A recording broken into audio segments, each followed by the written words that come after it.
sometimes people try to exercise willpower when they try to manifest what I want this, whatever it is. That is not necessarily a good way to manifest, because by saying I want it, you're also saying that you don't have it yet. But the most powerful way to manifest is the feeling that it's already here. And that can only arise out of the fullness of being, of presence in the present moment, because then you merge the image of what you want with a sense of fullness, the fullness of being. So the image and the fullness of being come together, and that is a powerful way of manifesting it, which means you don't need that thing for your happiness anymore. You don't need it for your ultimate fulfillment. The most powerful way to manifest is to regard it as a play or a game, the game of life, the play of life, of manifesting. Then there's also a sense of detachment from the outcome. An excessive attachment to the desired outcome is also an obstacle to manifesting. If you desperately need something, if you are unhappy, if you are unhappy if you don't get it, then there's something wrong. So if you're unhappy when you don't achieve whatever you want to manifest, then that you didn't do it right.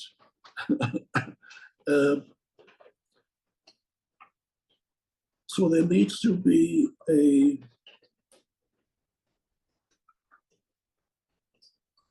detachment, so to speak, from the desired outcome, so that you don't project this,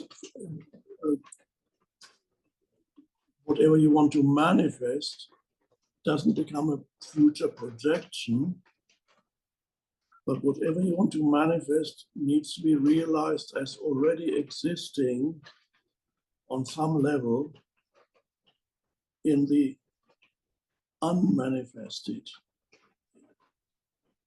That's why Jesus said, I always go back to Jesus, because whatever you want to learn about manifestation, just read what he explained it all in very simple words. He said, whenever you pray for something, believe that you have received it and it will be yours. That's the entire secret of manifestation already there. And the importance of the words are not believe that you will receive it, because then there would be too much wanting. I want this, I will get it. No, he said, believe that you have received it and it will be yours and it will be given to you.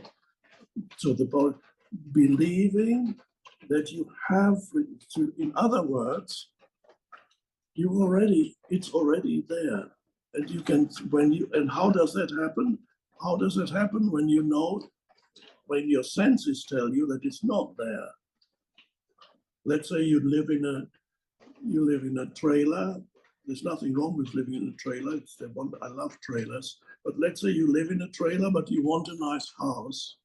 Okay, your preference would be a nice house, but are you unhappy in your trailer, or you appreciate being in a trailer and you can hear the pitter-patter of rain on the roof? Well, I can hear it now. I'm not in a trailer, but I can still hear it from the window pane. So in a trailer, but you want a nice house. Okay, where's the house? Well, of course, you look around, it's not here. I'm living in it. Are you creating some kind of dissatisfaction by telling yourself a story? This is what my life has come to. I'm reduced to living in a trailer. I need to get out of here.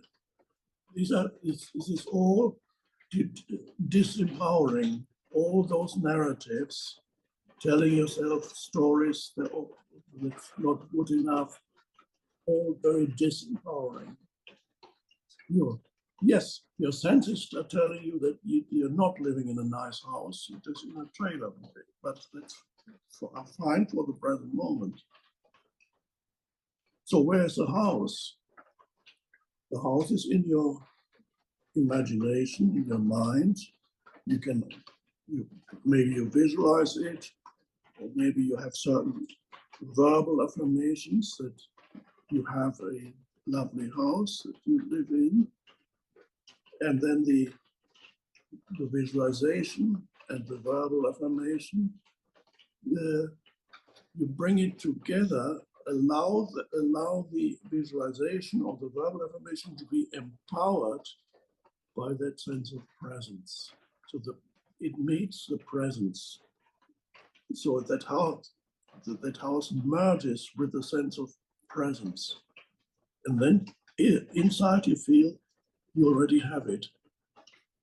And the weird thing is when you do get it, let's say next year or in 6 months' time or in 2 years' time or in 3 years' time, when you do get it, and then suddenly you sit in your nice house,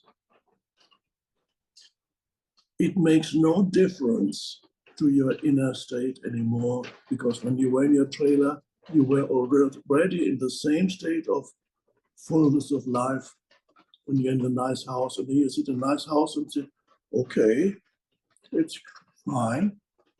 But you're not, you say, yes, a certain amount of satisfaction may be there, but basically, your inner state is the same as it was before, because you already touched the full, you already rooted in the beingness, the dimension of being, the fullness of life.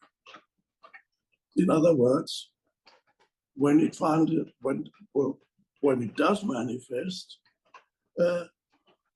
you don't suddenly become, oh, I'm so happy, I got it, oh, finally I got it.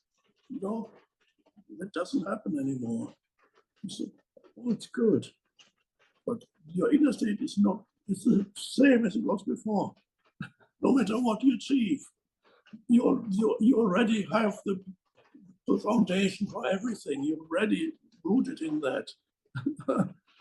This is why Jesus called it, all these things will be added unto you. It's no more than that, an adding, or use the expression icing on the cake. And when you have an enormous sense of freedom, of liberation, because you're no longer, your inner state is no longer dependent on external conditions.